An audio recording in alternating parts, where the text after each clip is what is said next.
লেখা শেষ হওয়ার পরে বলল, ইহুদি বলল, হাসান তুমি লেখছো কি না কাগজে? কয় আমি লিখছি।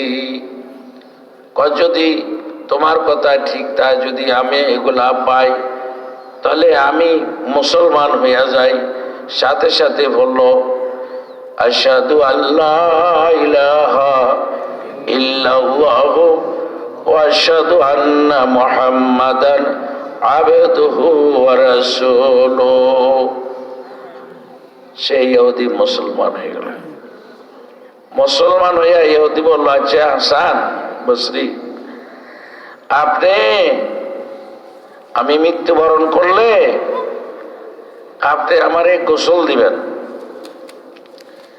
আমার কাফনও আপনি পরাবেন, জানাজও আপনি পড়াইবেন, আর যে কাগজটা এই কাগজটা লিখা আমার বুকের উপরে আমার কাফনের ভিতরে ঢুকাইয়া দিবেন, আমার কাফনের ভিতরে ঢুকাইয়া দিবেন। এই লিখিত আপনার এই কাগজটা চুক্তিনামাটা আপনার সাথে। যাই হোক, সেই ইহুদি মারা যায় মুসলমান হইয়া। মুসলমান হইয়া যখন মারা যায়, হাসান বসরি নিজে গোসল দিলেন, কাফন পরাইলেন, জানাজা পরাইলেন। হাসান বসরির ভিতরে এক সময় দাফন টাফন কইরা হাসান বসরি ঘুমাইলেন। আর চিন্তা করলেন, মাওলা আমি যে ওয়াদা করলাম, এই লোকটি যদি কাল কিয়ামত যদি এগুলা না পায় তাহলে আমি তো একজন বড় মিথ্যক হিসাবে প্রমাণিত হব, আমি তো লজ্জা পাব।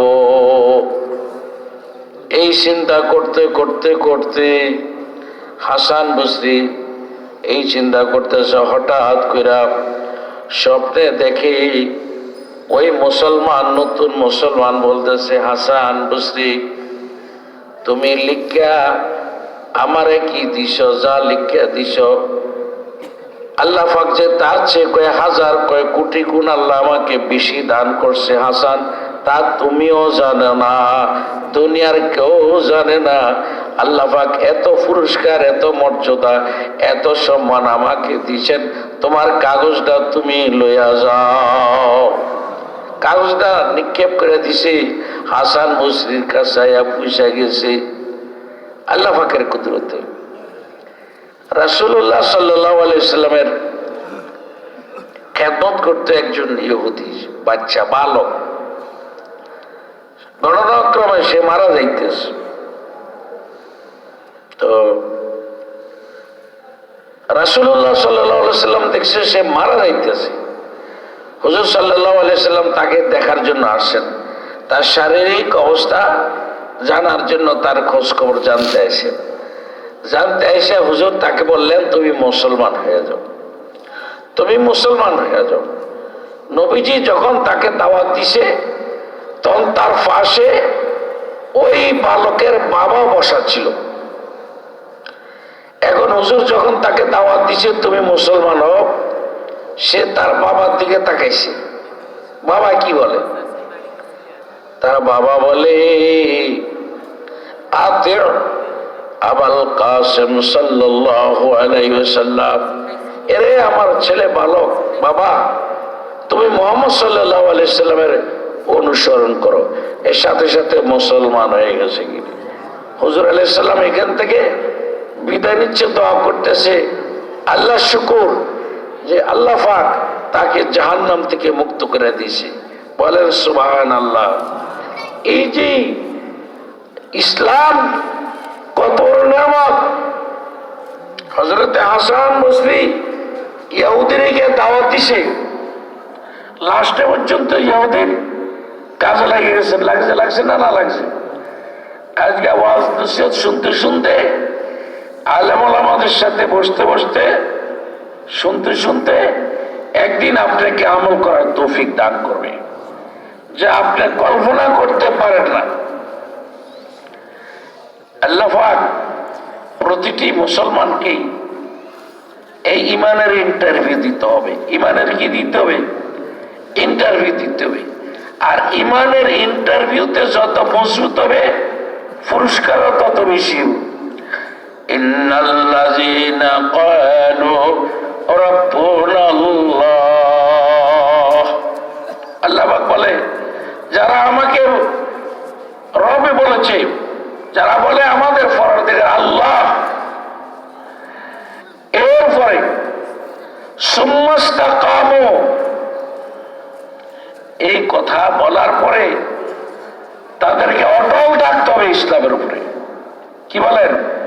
তাদেরকে অটল থাকতে হবে।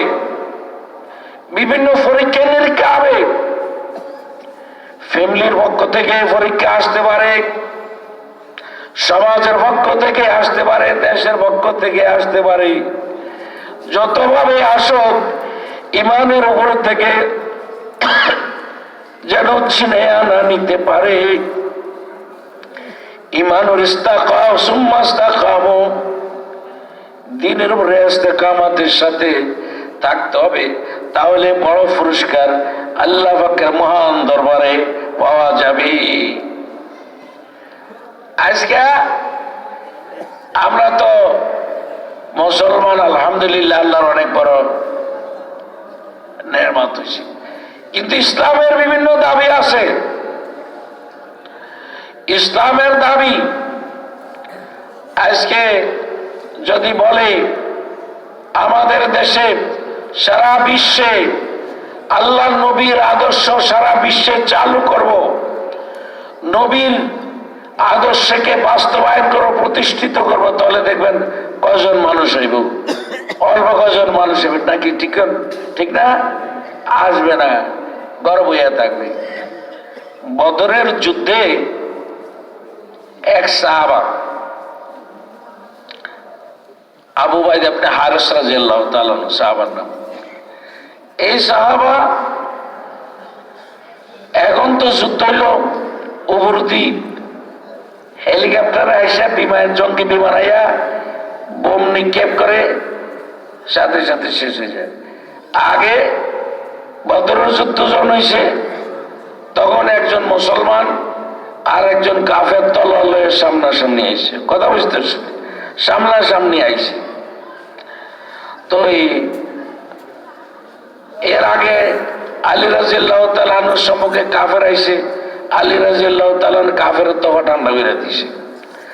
আবু বাইদা ইবনে হারিস রাদিয়াল্লাহু তাআলা আনহু শত্রু পিছন থেকে ওনার আক্রমণ করছে, এমন ভাবে মারাত্মক ভাবে বদরের যুদ্ধে তিনি আহত হয়েছেন, আর বেঁচে থাকার কোন সম্ভাবনা নাই। নবীর কেমন প্রেমিক ছিলেন, নবীর প্রতি কেমন যত্নশীল ছিলেন, তাদের প্রাণ তারা কিভাবে উৎসর্গ করেছে।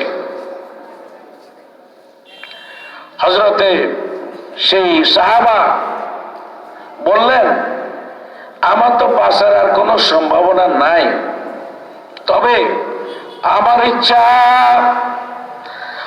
ইচ্ছা হলো আমার শেষ নিঃশ্বাসটা আমি ত্যাগ করতে চাই। মুহাম্মদুর রাসূলুল্লাহ সাল্লাল্লাহু আলাইহি সাল্লামের পাও মুবারকে আমার মাথাটা তোমরা রাখিয়া দিবা। তোমাদের উপরে একটা আমার দাবি, আমারে নিয়া হুজুর আলাইহিস সালামের কদম মুবারকে আমার মাথাটা রাখিয়া দিবা। আমি শেষ নিঃশ্বাস আমার নবীর কদম মুবারকে আমার মাথা রাখি দুনিয়া থেকে বিদায় নিতে চাই। এবার সাহাবায়ে কেরাম, ওই সাহাবায়ে কেরাম আবু বাইদা ইবনে হারিসকে নিয়া কোলে করে নিয়া নবীজি সাল্লাল্লাহু আলাইহি সাল্লামের পাও মুবারকে নিয়া শোয়া দিল। তিনি বলতেছে, ইয়া রাসূলুল্লাহ, আবু তালেব বলেছিল মুহাম্মদ সাল্লাল্লাহু আলাইহি ওয়াসাল্লামকে তোমরা ক্ষতি করতে পারবে না, কোনো অ্যাকশন নিতে পারবা না। আমার ভাতিজা মুহাম্মদ সাল্লাল্লাহু আলাইহি সাল্লাম আবু তালেব কাফের হয়েও ভাতিজা মুহাম্মদ সাল্লাল্লাহু আলাইহি ওয়াসাল্লামের অনেক উপকার করেছে। আবু তালেব বলেছিল, মুহাম্মদকে কোনোভাবে তোমরা নিতে পারবে না। যদি আমার সামনে যদি আমার ফ্যামিলির সকলের লাশ যদি ফুরে যায়, আমার গোত্রের মানুষের লাশের যদি এর স্তূপ যদি পড়ে যায়, ভাতিজা মুহাম্মদকে তোমাদের কাছে সুপর্দ করব না। ওই সাহাবা বলতেছে, ইয়া রাসূলুল্লাহ, আবু তালেব প্রতিশ্রুতি দিয়েছিল, কিন্তু তিনি আজকে সেই দায়িত্ব পালন করে নাই। আমরা কিন্তু সেই দায়িত্ব পালন করতেছি। সেই সাহাবা নবীজি সাল্লাল্লাহু আলাইহি সাল্লামের পাও মোবারকে মাথা রেখে এই দুনিয়া থেকে বিদায় নিয়ে যায়। নবীর প্রেমিকদের ইতিহাস অনেক লম্বা।